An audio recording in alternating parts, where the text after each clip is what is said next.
Hello, everyone, and welcome to this Dealers Connect podcast.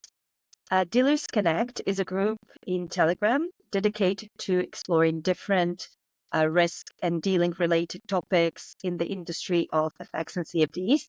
The group participants are mostly dealers, founders of different brokerages, and executives, and we cover topics in that field.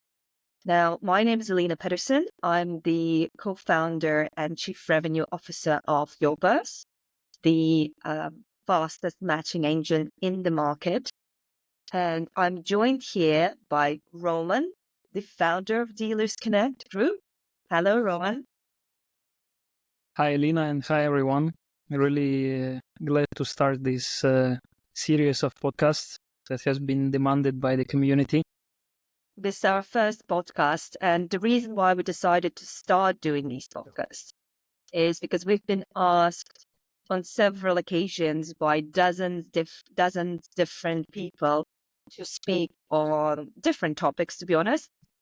And we were thinking of what's the best option to cover those topics and subjects. And Roman and I decided to do podcast. We will be hosting the podcast, and we will also invite different guests to those podcasts. But today we're doing more of a general podcast. And Roman, what are we going to talk about today?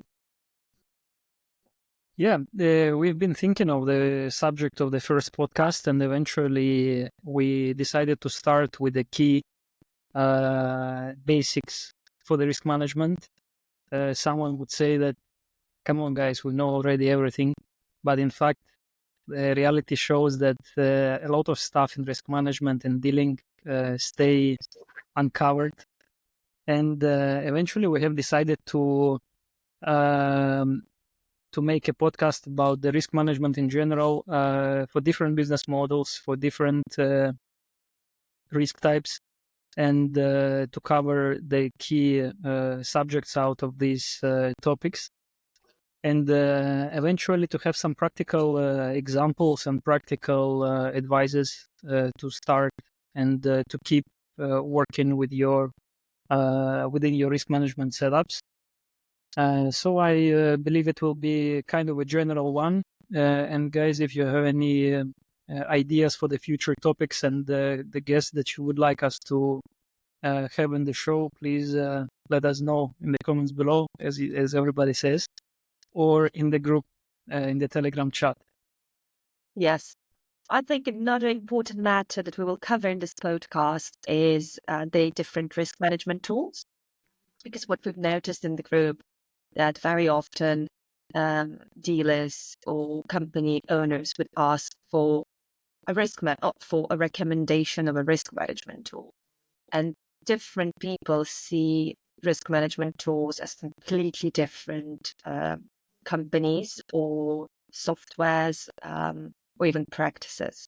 So as we start diving into, I guess, the risk management itself, Roman, in my understanding, from where I stand, risk management predominantly has to do with brokers' understanding of how to make money, right? So it's about the revenues and profits in our industry because it's affected by many factors.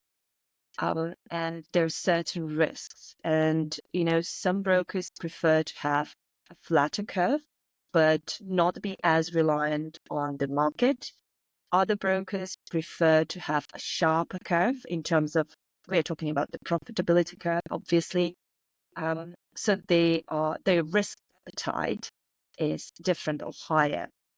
So when we look at the traditional CFDs, FX brokerages, when we speak about risk management, in my opinion, we are talking about a risk appetite in regards to potential gains or potential losses. What do you think?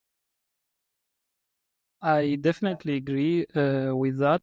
The key goal of every business and brokerage companies specifically is to make money. eventually to get higher revenue with the controlled risk behind it, because every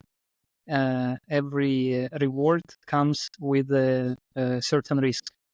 And here we come to the two key business models in the industry, which are market maker model, so-called B-book, and agency model, which is called A-book in among the people.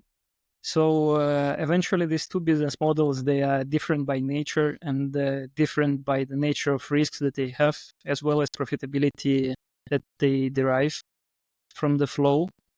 And what I would say is that we need to be very clear about these two models, that they are very different and they are structured absolutely differently. So I don't know if you like us to go to go in details with the first one, which is more popular, I believe, which is market maker model. And yeah, we can start covering the this model. What do you think? I think what's important here as well is that, they require a different setup, and the capital intensity in terms of a setup would, like, the required capital would be different for different models. Now, if the brokers are operating within the regulatory environment, they would have they would need to do what is called an ICAP, and ultimately this is an capital adequacy calculations, right? Depending on the risk that the brokers are taking. Now, this is only done within the jurisdictions when there is a strong regulator, where we're looking at more offshore brokers. They would not be required or asked to provide an ICAP or to produce the calculations. But if we look at the framework in general, there are a few applicable tools that can be used, right, Roman? So let's look at those risks associated with running a market maker, which is, as you said, B-book. But I guess we should also say, like, if we look at internalizing, I think, again, that's a slightly different model. But I think in our industry, market making is a lot more common. So let's look at market making. And Agree. And then, of course, the agency model. We must say that predominantly brokers operate with some sort of a hybrid model, with a tendency towards agency or towards market making, predominantly market making. So, Roman, when you look at the market makers, what risks do we have associated with running that model? Okay, so the biggest risk for the market maker that is not as applicable to the agents is the market risk itself, right? So if we speak about the market risk, then market maker has much higher market risk exposure. Then we go to the operational risk, which can be arguably including the different kind of exploit, risks of exploit as well. I would put it to this category as well. Then you get the concentrational risk, which is very important for the market makers due to the factor that your leverage should be equally distributed among the clientele. And if you have thousands of clients with the $1,000 balance, and then you get suddenly one client with 500K, and you provide the same leverage to all of those groups, you become exposed to the concentration risk, and this can ruin your business overnight, in fact. So it's a very important factor here. Then you get a counterparty risk here, which is not as significant as for the agency model. And I believe that's pretty much it. In terms of operational risks, I would also highlight the risks of human factor errors and mistakes while configuring the technology, the trading conditions, the instrument settings, and in general, the business model. Because actually here we also see a lot of situations where nobody really counts the maths of the business when structuring the business model. Like everybody is accounting only the deposits and withdrawals, while not counting the promotions, the rebates, the discounts, the bonuses, and everything that is eating from your revenue. And eventually, I would say that this is a very sensitive factor, and more and more I face the businesses which are absolutely unaware of the maths that is going on behind the screen, let's say. So yeah, I would say that it's very important here to know to know your revenue streams, to know your costs, and to know what you are netting eventually. So this is what I would say about the market maker. If we move on to agency model, which is basically pure STP, which may look as it doesn't have any risk, and the model is very sustainable. Yeah, we can say so to some extent, to some point. But every business and this business model has its own risks. And specifically, what we can say, the market risk is not as much applicable here as for the market maker model. However, we have other risks that are arising here, which is counterparty risk, which is liquidity risk, which is basically the risk of failing to assure the agreed terms that you have agreed with the providers of the liquidity, let's say, to execute you at the prices and to provide you the terms that you have agreed with them.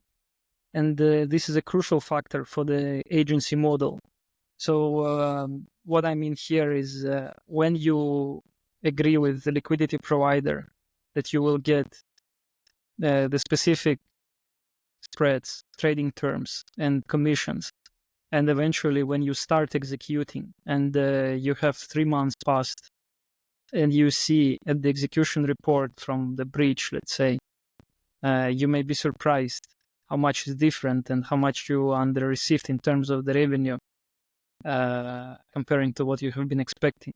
It's So not only that. It's not only that. Like, of course, yes, like you should be doing like liquidity monitoring, right, and understanding your top of the book and what market depth is being streamed to you and your execution statistics, as you said, rejects and like how long does it take to execute a certain trade. But it can get very absurd to the point where you've been promised in terms of the conditions, right? You would often see that the liquidity providers, for example, would not charge you certain swaps. And then at some point, when they're unhappy with the trading activity, there would be new terms and conditions. Like I've seen it a couple of times. So it's very yes, I completely agree. Agency model is very relationship driven.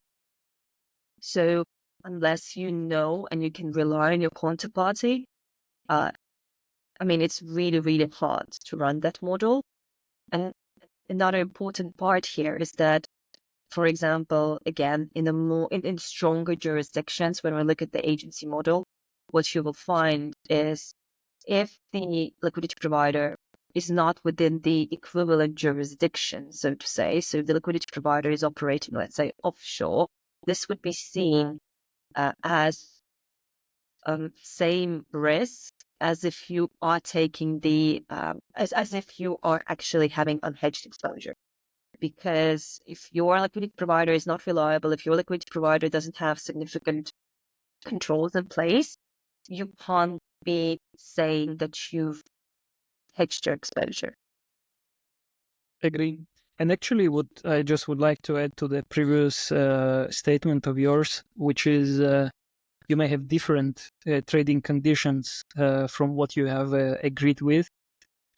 In fact, you need to be straight and open with your liquidity provider if you're opting for agency model, because actually we've got a lot of toxic flow moving around, and if you just play stupid, or let's say just sending everything to the same account, then and the toxic flow is a significant part of that what you are sending, eventually you may jeopardize the whole execution quality of the whole setup that you are getting. So that's why if you actually have, and you know that, okay, some part of your flow is a toxic one, then you would rather be open with your liquidity provider and say it straight away, like, okay, guys, look, I have here some flow that is fine and that is basically a proper regular flow, and then I will be sending you some, I don't know, whatever toxic flow that I really understand that what is that. Yeah, so let's call it sharp. Let's just agree to call it sharp, because I really think that toxic is, it's such a small number of business cases that can really be called toxic, and I know we will touch upon that. But yes, again, it's knowledge driven, right? So there is sometimes flow that a certain broker would not know how to digest or what to do with it. So yes, they end up sending it to their liquidity providers without actually notifying them on what's coming their way. And as you said, yes, it can definitely ruin the relationship.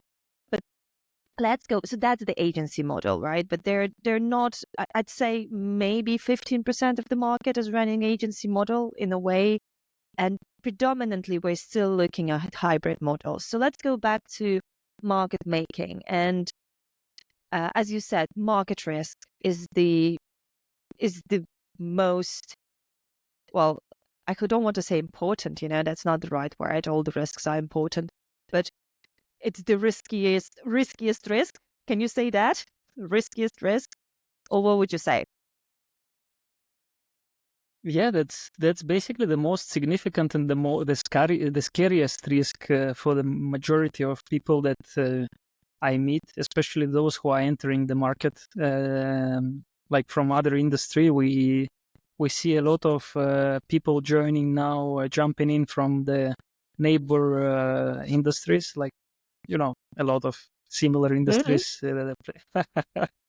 Yeah, okay. So basically, and those guys, they are coming in and they are like so much afraid of the market risk, and they like consider it's absolutely uncontrollable and unpredictable. And that's why majority of the not majority, but a lot of newcomers entering the industry, they opt for the agency model when they don't have any market risk eventually. And I believe it's everybody end up with switching to market maker, or at least to the hybrid model. So yeah, the essence of market risk in general is to make sure that the big numbers, they are working in the favor of your business. So if we speak about market risk, what I believe we need to make sure is to make sure that the big numbers are working. And what I mean by that is to equally distribute the market risk along the takers of your liquidity, so-called clients and traders, and eventually make the statistics and probability work properly. So by this, how we can achieve that, and how we can measure if the probability is working in your favor, is to know your expected revenue, which is basically which consists of total spreads that you have been collected from the clients, total swaps, commissions, and probably some other deductions that you perform, and compare it with the real revenue that you have received. And if you do have any significant discrepancies, especially over the longer time span, then you may have some issues there. But in general, the market risk is like in terms of the statistics, market is not something that is taking money from you or giving you money on the long run. Market is a neutral essence in this business if you set up everything correctly. If there is a disbalance, let's say, if we can say so, between the exposure over some groups of clients, some specific clients, or trading settings, or anything in your infrastructure, then you are exposed. But if you distribute the exposure and the leverage or the buying power, if you will, across your clientele evenly and equally, then the market risk is not as scary as many newcomers consider. I totally agree. And I think that very often what's amusing is that many newcomers don't understand that it would have been 50-50 if the chances of the traders, gaining or losing, if there would not be a markup. And a lot of newcomers underestimate Spreads in general. Yes, the importance of spreads and like in general, and the fact that this is how they can control the mathematical probability to work in their favor. And to me, yes, it's still surprising when I come across brokers who run a market making model and go like, you know what, we just execute everyone at the top of the book, and our euro dollar spread is 0. It just doesn't work. All right. Agree. Okay, so I really like this idea, and again, we talk a lot, we talk a lot, but we are pros. not only not only to the camera, not only on Dealers Connect events, but in general we talk a lot and between each other. And I think one of the things that we've been discussing in the past few months really is that, as you said, the bird's eye view of the general performance, right? Of what you should be expecting as a brokerage, as a benchmark from your swaps, from your markups, from your trading conditions in general, and benchmarking that to what you're receiving. And then based on that benchmark, you look at your, clients and their distribution and the bell curve, and you can see where the maths is not working. But this is already, we're touching upon, I guess, client profiling, right? So something that market makers do a lot. It's profiling the clients and analyzing their trading and benchmarking where are those clients sitting on that bell curve.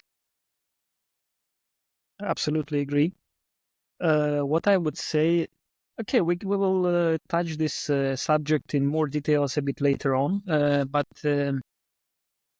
I think that we didn't cover much the agency model and its risks, its potential issues, and what is important to consider there. Just before we jump into the to the practical side. So if we speak about the market risk and basically that market maker model, so we are clear that the market risk is the most important factor there. If we speak about the agency model in Elina, I'm sure you know what is the most important there, which is basically the market risk is lower, right? But what is in your opinion the most important factors to consider when you decided by some reason to opt in for the agency, for the STP? Let's just touch this subject, and I would like to hear your takeaways on this one. Yeah, of course. Well, I think we've already briefly discussed the the quality of execution, right? So the liquidity provider relationships, and the quality of execution and monitoring the quality of execution. But of course, as soon as we touch upon execution, and I can't say that it's not as important within market making, but of course it's your infrastructure, it's the technology you're using, it's potential latency. It's the possibility of abusing those infrastructure and architectural setup of the broker. Of course, it's the operations, it's the know-how.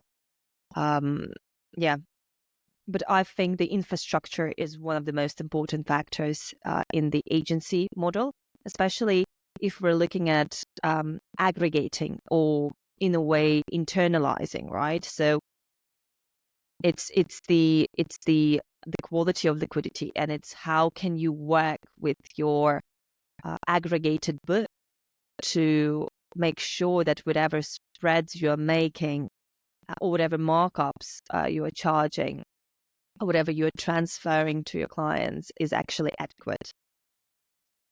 Yeah, and I just would like to elaborate a bit on the point of execution quality monitoring, because actually it's one of the most important factors of successful business in the STP model. Because actually what you are charging from the client is the spread. You are being charged the spread as well from your liquidity provider. And eventually when you get different execution, and when you get rejections, when you get extra charges from the liquidity providers, it's significant amount of your revenues, especially if, by the way, let's just maybe briefly touch the point, if it's at all reasonable to follow agency model and to be IB focused brokerage. What do you think about that? This is hilarious. Well, to be honest, I can sometimes even see market makers working their IB model as if there is no tomorrow, where the whole payouts are like 120% of whatever they're making. So, but yeah, agency model and IB type of marketing promotion or IB type of business is a suicide, right? Because you would just not make the numbers work. Or, I mean, your payouts will just have to be a lot less than what market makers can offer. I think agency model was a lot more popular back in the day when brokers could, where more brokers could afford bank as a liquidity provider, right? When they had prime brokerage relationships and they could aggregate banking liquidity. And therefore, they were slightly, you could say they were internalizing in a way, de-risking slightly. It did work because on like euro dollar, internally we had a negative spread.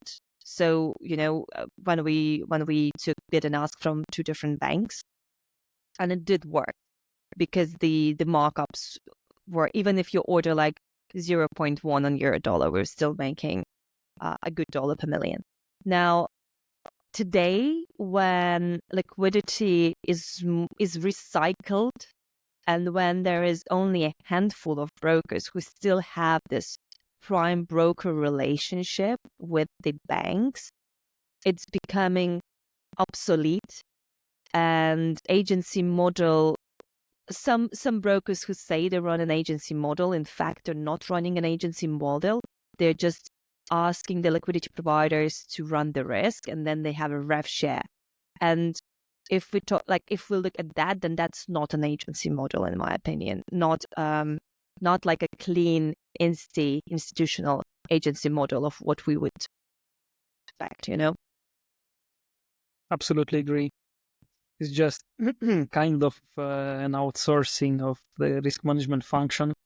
and giving Yeah, 70% outsourcing the away dealing of then. your revenues, Yeah. to some liquidity providers. All right. I think that we need to cover the practical side of things in terms of what in our opinion is important to consider while you are building up market maker model and agency model.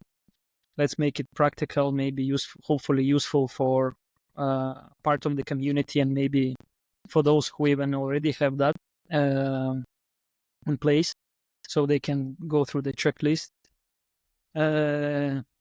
Okay, so we have market maker model and agency model. Let's briefly go through the checklist. What has to be in place in order to be efficient in market maker model and agency? Would you like to cover any of those? Yeah, sure. I mean, there's certain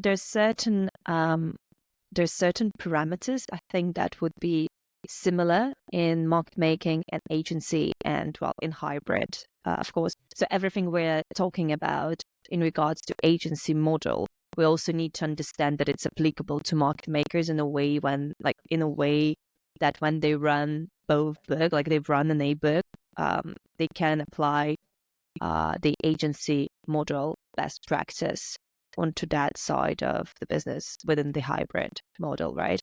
So first things first, it's unbelievable that there are still brokers who undervalue the need for a financial infrastructure. Like if we're talking about things such as simple things, hosting, right? So let's look at hosting. You know, you need to be in an Equinix data center. Of course, I mean there are of course a few other options, yes, but you are running. It's a financial product, right? You can't have a hosting provider or data center provider who is doing maintenance during the week, or you can't even have some of them can't even have someone who's doing maintenance during the weekend. And when the trade systems are hosted, or when the trade execution systems are hosted, such as ourselves, you need to make sure that you minimize the latency. So obviously, ideally, they would be co-located between each other, so located in the same data center. And, trade engine, of course, I mean, people would call it bridge really often, but, I disagree with that, because bridge is just something, it's just a connection between a trade platform, or yes, a trade platform, and something that you are using. And, if we're talking about Yobos, then it's matching engine. All majority of others are aggregators. Again, understanding that infrastructure and understanding the technology that you're using is extremely important. And, often, I guess, brokers would not consider this as a profit-making factor to have that type of technology, just because perhaps they don't understand what latency can do to profitability. Also, executing on just top of the book. Again, I know it's your favorite topic. Executing on the top of the book pricing without proper sweeping, for example, through the book. Again, that can easily just, change the numbers, not in broker's favor. So that's necessary. Of course, good data feed. Well, I mean, if we're I don't like data feeds in general. I believe that it should be a real tradable feed. So it has to have someone behind it who can execute on the prices. But I guess if you say reliable data feed, that's what you would mean. And not just, that it's stopping and starting. But reliability, I guess, means that you can execute on the prices. And when we speak about those both types of brokerages, or like hybrid model, all of that needs to be available.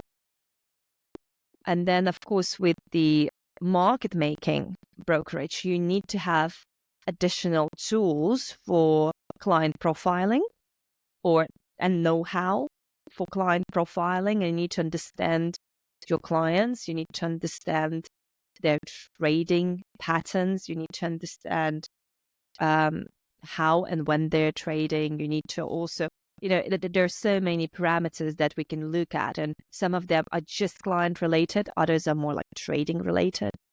And of course, another thing that is becoming more popular within risk management is not just the client profiling dashboard, which, there is a handful, maybe a dozen available, but also market making tools are becoming more and more popular.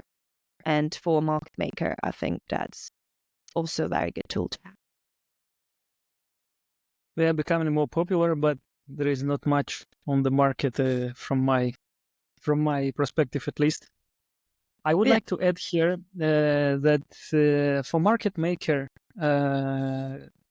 what is important to have is basically to build up a strong business model, to understand what will be your revenue streams, what will be your costs, and the risk management team should be in place that is experienced, that already is aware of the key risk factors raising from the market, raising from the different ways of exploiting the technology, exploiting the trading terms and everything. So basically, here I would like to touch basically the major risk factors out of exploiting what can be exploited, in fact. So let's just count them, and please feel free to add anything that I have missed. So the first one is basically exploiting the IT infrastructure, which is IT infrastructure or price feed, which leads to the latency or any kind of this quick trades without the market risk. The second for the client. Second one is, I would say, is this pretty much simplistic swap arbitrage, swap abuse. The third one is volatility arbitrage, which is basically considered to be a news trading or gap trading or any kind of this volatility stuff. Like another example of this is not as obvious as what we have mentioned, but I see pretty often. For example, the instrument settings. We have gold, and we have 1 to 1,000 leverage for gold. So eventually, we can understand that given that the gold, the daily range of gold, let's say 1% in average, and we have 1 to 1,000 leverage. So just imagine how much disadvantage broker can get. It's called, I believe, asymmetric leverage effect. I think Christos on the first Dealers Connect, he was mentioning this subject, and I believe many brokers don't really realize the risk reward that they have from different trading setups. Like the same stuff with the bonuses. Like, okay, many brokers are providing the bonuses and they don't protect themselves from the potential bonus exploit. And eventually they don't really recognize that if you give a 50% bonus and you don't protect yourself from exploiting, then your risk reward is basically 1 to 1.5. So you can make eventually one share, let's say 100%, and what you can lose is 150%. So eventually your math is broken from the very beginning. It's the same stuff with the gold and leverage of 1 to 1,000. Then we have this group of traders that is quite famous. I know for 10 years is wandering on the market, which is trading gold. And there are different opinions on that group. Someone says this group is doing front running. Someone may say that they already, in fact, manipulating the market. And by this, I'm not saying manipulating the underlying asset during the, let's say, Asian session as it was 10 years ago. Now these guys, they are trading even during the European session, and they still get consistent profits. And I believe that currently, with the current setups, a lot of brokers, they have this flow and they are sending it further to LPs. And the LPs, they're actually accommodating this flow now, and they are sending it further. And eventually, it seems to me that they are creating the market impact, in fact, these guys. So not only on the side of the underlying asset, but on the side of basically entering the market and affecting the price further using the liquidity providers and all this basically not life chain, food chain, let's say. So if you have anything else in your mind, please feel free to add. But Sure. I believe these No, are more most common. especially when we speak about exploiting exploiting the broker's setup, right? So obviously there are two types of traders out there. There are traders who trade fairly. There are also very good traders out there. And then there are traders who try to exploit the setup of the broker. Usually those types of traders, they're a bit like wolves, right? Whenever the broker launches into a new country, that's the traders that they will get because they've been around and they've seen everything that is available to them, and then they would come to that broker to see if they can exploit that particular broker. It can be many things they would try to exploit, as you said. It can be just the setup. It can even be the architecture of like the execution technology, easily that.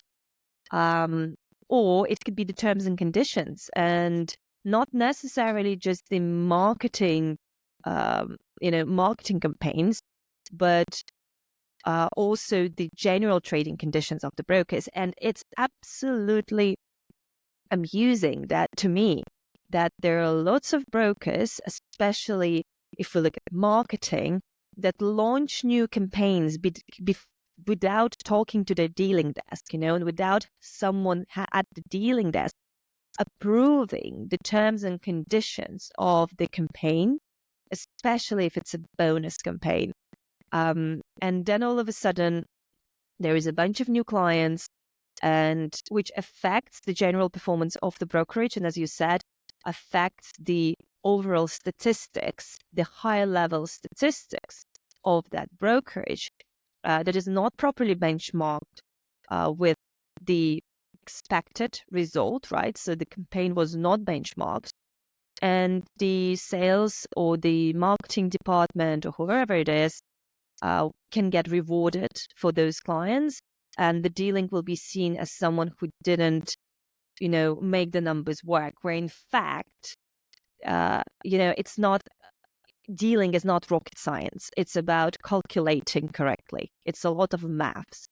And sometimes you can't make something work that is just doesn't work. Like it doesn't follow the laws of the universe. So you can't, you can't make it work. Absolutely agree. So yes, I think it's a lot about client profiling, including both the trading patterns, as you said, how they trade, what they trade, when they trade, and of course also about like the general know your client. What region are they from, and are we looking at the Middle East? Are we looking at, let's say, Asian clients? Like, are we looking at Chinese clients? So there is a lot of information that can be gathered even before they start trading. Agree. In terms of, I really like the subject that you have touched regarding the dealing desk unaware of what's going on in terms of promotions and stuff. I really face, as part of our business, we do auditing and optimizing the revenue for the brokerage companies and helping out in the crisis situations. And eventually we face that in many brokerage companies, a lot of processes and decisions are based on the sales inputs when dealing team is not yet even asked or is not being heard. So eventually, when I ask, okay, guys, how come this promotion could have been launched when it's not anyhow protecting the company's revenue? And I get from the dealing department like, but nobody heard us and nobody asked us about this promotion. And eventually, this makes me feel that a lot of companies that are still underdeveloped in terms of mentality of the business, and they are still very sales driven without and basically deposit oriented without understanding how this deposit will be turned into the revenue.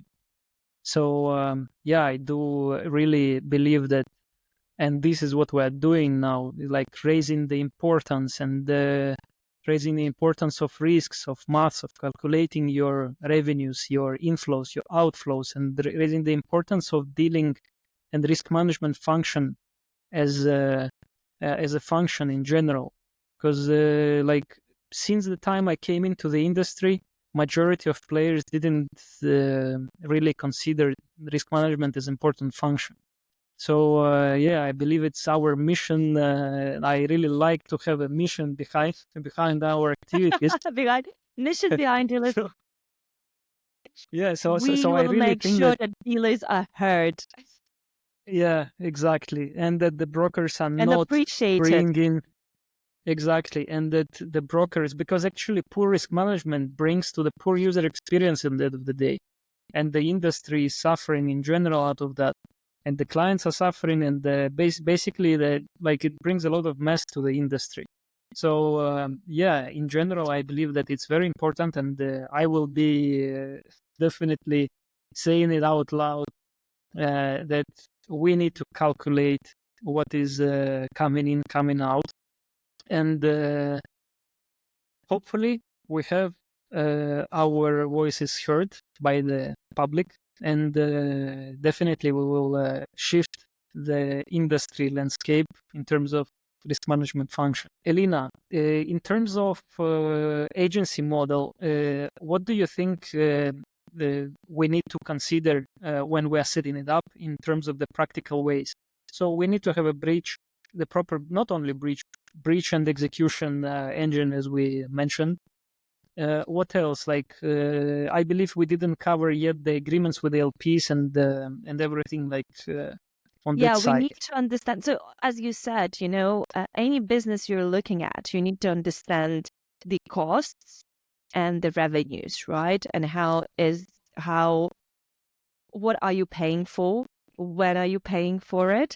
To make sure that it can be properly transferred onto an end user.